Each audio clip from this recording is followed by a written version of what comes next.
नांदेड जिल्ह्यातील आरोग्याच्या व्यवस्थेचा प्रश्न चव्हाट्यावर आलाय।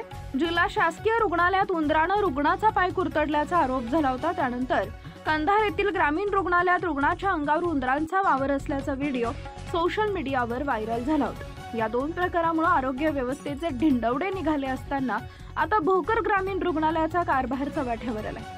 एका महिलेच्या पायाला जखम झाल्याने महिला उपचारासाठी रुग्णालयात दाखल झाली, मात्र त्या महिलेला खाली जा वर जा असं सांगण्यात आलंय। ही व्यथा सांगत असताना महिलेच्या डोळ्यातील अश्रू अनावर झाले। तर याच रुग्णालयात उपचार घेत असलेल्या एका रुग्णाच्या हातावर मोठ्या प्रमाणात डास चावा घेत असल्याचा व्हिडिओ सुद्धा व्हायरल झालाय। रुग्णालयात पिण्याच्या पाण्याची सोय नसून घाणीचं साम्राज्य पसरलंय। या ठिकाणी खूपच अस्वच्छता असून मच्छरांची हातावरती एक 5-25 मच्छर बसले होते।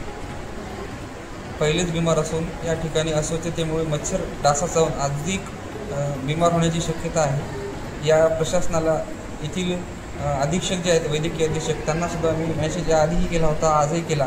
त्यानंतर जिल्ह्याचे जे आपले शल्यचिकित्सक आहेत त्यांना सुद्धा मी मेसेज टाकला, परंतु याकडे आरोग्य प्रशासन किंवा वरिष्ठ बिलकुल अजिबात लक्ष द्यायला तयार नाहीत। आणि येथील जे स्टाफ आहे ते स्टाफ देखील रुग्णांची एक प्रकारे हेळसांड करत आहेत, त्याकडे लक्ष द्यायला सुद्धा कोणी तयार नाही। रुग्ण येऊन अर्धा तास ठिकाणी बसतात। मला जवळपास 7 ते 8 उलट्या झाल्या होत्या, तरी अर्धा तास बसल्यानंतर उपचाराला सुरुवात झाली।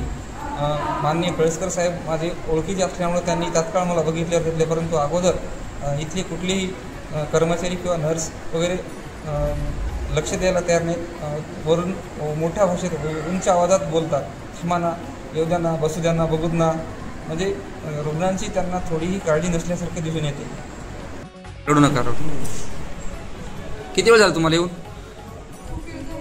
तरी बाबा आता तर 11 साडे 11 वाजलेत ना। फक्त जाऊन झोपा म्हणली तुम्हाला? हां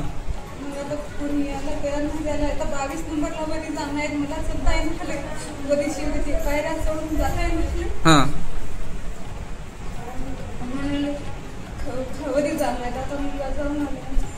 ठीक ठीक ठीक हां गड्डा झाला, मग काय म्हणायचं? किती वेळेस तुम्ही जाऊन आले खालीवरी? इंजेक्शन द्यायला तयार नाहीत? काय नाव तुमचं?